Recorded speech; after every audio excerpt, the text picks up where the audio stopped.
আজ যে তোমাকে কাঁদাচ্ছে বিশ্বাস করো সেও একদিন কাঁদবে, তোমার চেয়ে বেশি করে সে কাঁদবে। এই ইউনিভার্স একদিন ঠিকই প্রতিশোধ নেবে।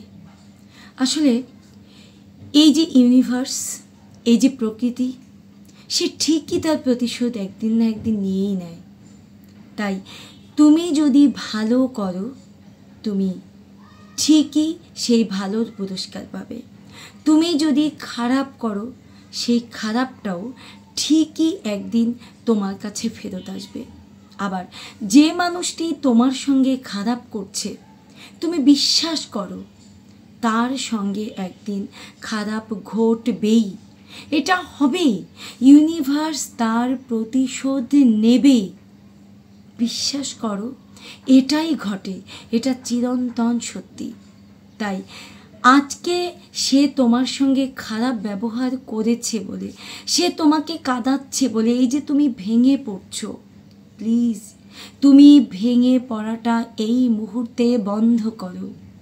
তুমি একবারের জন্য এটা ভেবো না যে আমার সাথেই কেন খারাপ হচ্ছে, তার সাথে কেন নয়, আমি কেন শুধুমাত্র কাঁদছি, সে কেন নয়। বিশ্বাস করো সেও একদিন কাঁদবেই। তুমি লিখে নাও, তুমি স্বর্ণাক্ষরে লিখে নাও, এটা ঘটবেই। সে একদিন তোমার চেয়েও আরও বেশি করে কাঁদবে। এটাকে বলা হয় কর্মফল। তুমি যেমন কর্ম করবে তুমি ঠিক সেই রকম ফল পাবে। এটা কোনো কাল্পনিক বিষয় নয়, তুমি নিজেই ভেবে দেখো না, তুমি যখন কোনো কাজ খুব বেশি করে পরিশ্রম করবে, সময় দেবে, অধ্যবসায় করবে, তখন কিন্তু তুমি সেই কাজে সাকসেস হবে।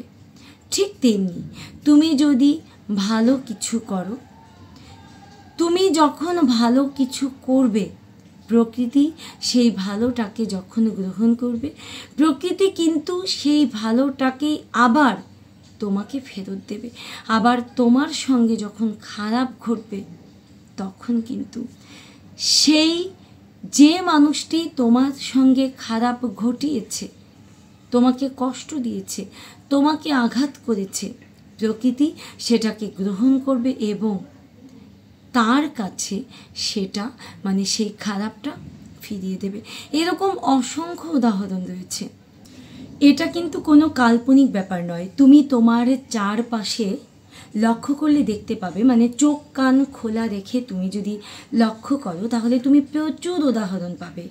তুমি এমন অনেক মানুষ পাবে যারা অন্যের সঙ্গে অন্যায় করেছে এবং শেষ জীবনে তারাও চরমভাবে শাস্তি পেয়েছে, তাদের নির্মমভাবে মৃত্যু হয়েছে, অথবা তাদের পরিবারের সদস্যদের ওপরে চরম নেগেটিভ ইফেক্ট পড়েছে।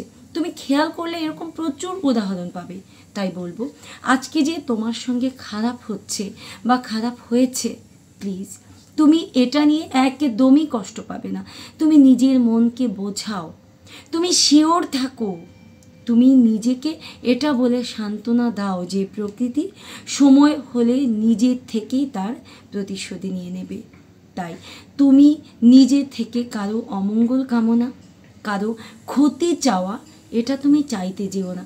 এতে কি হবে জানো তো, তুমি যখন কারো ক্ষতি চাইতে থাকবে তখন কিন্তু সঙ্গে সঙ্গে যদি তার সেই ক্ষতিটা না ঘটে তুমি কষ্ট পেতে থাকবে, তুমি অপেক্ষা করতে থাকবে তার কখন ক্ষতি হয়, তুমি বারবার অপেক্ষা করতে থাকবে যে ওর ওপর কখন নেগেটিভ ইফেক্ট পড়বে।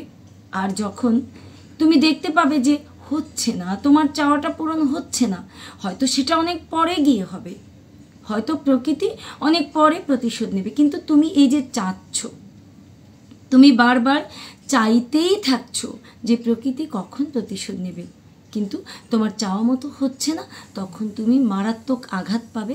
আর এই যে অপেক্ষা, এই প্রতীক্ষা তোমাকে প্রতিনিয়ত যন্ত্রণা দেবে। তাই তুমি এই ধরনের কারো খারাপ চেয়ে কোনো অপেক্ষা বা প্রতীক্ষা করবে না। তুমি প্রকৃতির উপরে ছেড়ে দাও, তুমি ইউনিভার্সের উপরে ছেড়ে দাও, ইউনিভার্স সময় হলে ঠিকই তার প্রতিশোধ নিয়ে নেবে।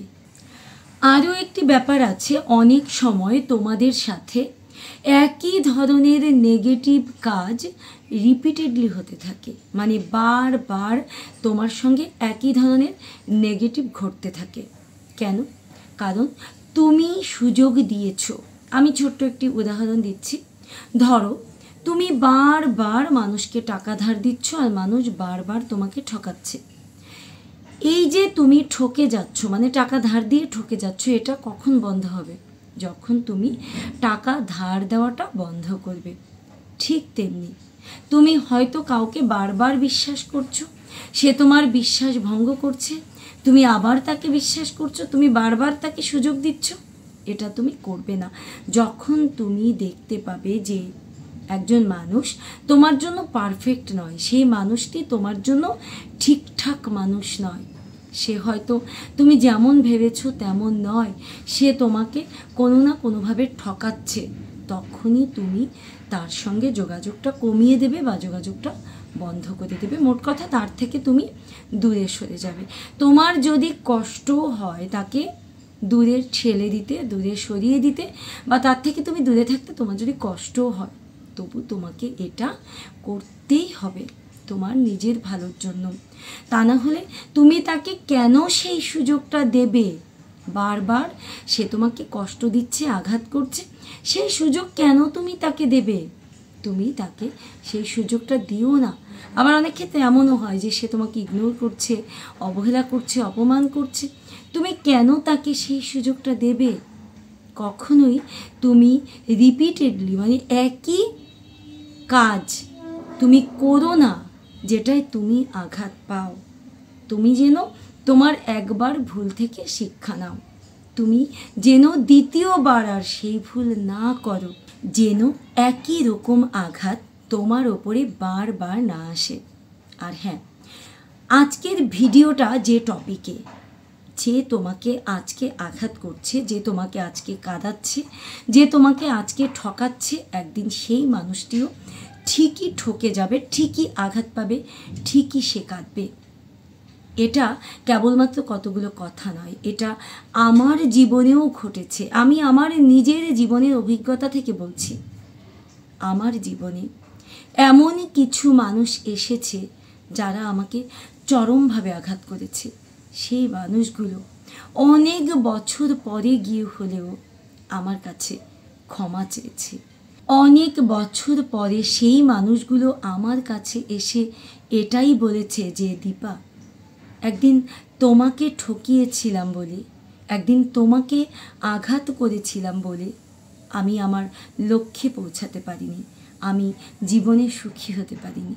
হ্যাঁ, এরকম অনেকগুলো ঘটনা ঘটেছে এবং আমি দৃঢ়ভাবে বিশ্বাস করি যে মানুষটি আমাকে আঘাত করে, আমার মনের মন্দিরে যে মানুষটি আঘাত করে, সেই মানুষটি কোনো না কোনো দিন অনুতাপ করবেই। সেই মানুষটি জীবনে কোনো না কোনো দিন আমার কাছে এসে ক্ষমা চাওয়ার জন্য ব্যাকুল হবেই। আমি গভীরভাবে এটাকে বিশ্বাস করি এবং আমি আমার জীবনে বারবার এটা ঘটতে দেখেছি। তো আজকে থেকে তুমিও এটাকে বিশ্বাস করবে, আর তুমি ইউনিভার্সের উপরে বিশ্বাস রাখবে, তুমি প্রকৃতির শক্তির উপরে বিশ্বাস রাখবে। দেখবে তুমি অনেক স্বস্তি পাবে, তুমি অনেক শান্তি পাবে। আজকে থেকে তুমি আর একবারও এটা ভাববে না, এটা নিয়ে তুমি চিন্তাই করবে না যে যে মানুষটি আজকে তোমাকে আঘাত করেছে সেই মানুষটি কোনো একদিন শাস্তি পাবে কি না। সে শাস্তি পাবে, সে কাঁদবে, সে কাঁদবেই। তুমি প্রকৃতির উপর ছেড়ে দিয়ে তুমি তোমার কাজগুলো করে যাও, দেখবে তোমার জীবন যেমন সুন্দর হবে তেমনি তুমি অনেক শান্তিতে থাকতে পারবে।